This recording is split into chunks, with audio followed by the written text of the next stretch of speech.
Oui, tout à fait. Marine Le Pen a reçu le soutien de Donald Trump, mais aussi de Vladimir Poutine, mais aussi de Viktor Orban, de toute une série de leaders populistes qui, comme elle, contestent l'autorité des juges, contestent le pouvoir judiciaire dans son ensemble.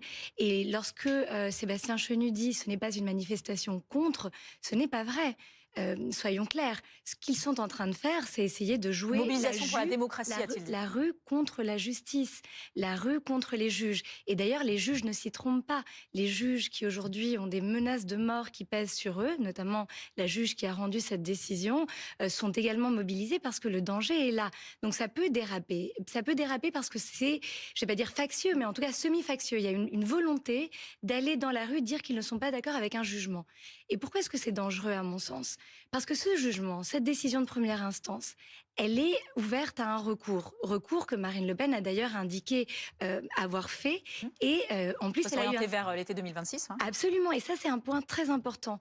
Les juges de la Cour d'appel ont déjà indiqué que le jugement serait rendu en deuxième instance avant l'échéance électorale. Donc aujourd'hui, on voit bien que ce n'est pas une question d'une privation éventuelle de sa candidature à l'élection présidentielle. Ça semble écarté avec le calendrier qu'ont annoncé les juges de la Cour d'appel. C'est véritablement s'opposer à une décision de justice avec laquelle ils ne sont pas d'accord. Pour être précis, Éléonore Carrois, ce que dit le RN, c'est qu'il s'oppose au fait qu'une personnalité soit inéligible avant même de pouvoir faire un recours en appel. Et là-dessus, il me semble qu'ils ne sont pas les seuls à tenir cette ligne. Je crois même que le Premier ministre est sur la même ligne et qu'il s'est dit troublé d'ailleurs sur cette question. Moi, je vais vous parler en tant qu'avocate et en tant que et députée également. Moi, je constate qu'il y a eu un procès qui a été un procès assez long, au cours duquel des dizaines de témoins ont été entendus, des milliers de preuves ont été versées, des preuves d'ailleurs assez claires. Le Rassemblement national ne conteste pas qu'ils ont pris des assistants parlementaires du Parlement européen qui se sont servis à des fins politiques au RN. Ils ont une interprétation différente de la loi. Or, ceux qui sont censés juger, appliquer la loi dans notre pays, ce sont les juges. Et si vous n'êtes pas d'accord avec l'application qui est faite, vous avez toujours un deuxième degré de juridiction et la possibilité de vous pourvoir en cassation. Alors non, pardon, Marine Le Pen, ce qu'elle est en train de faire, elle est en train de se rendre compte qu'elle est coupable, elle le savait d'ailleurs déjà très bien, et elle est en train d'essayer de se soustraire... Donc elle est présumée innocente. Oui.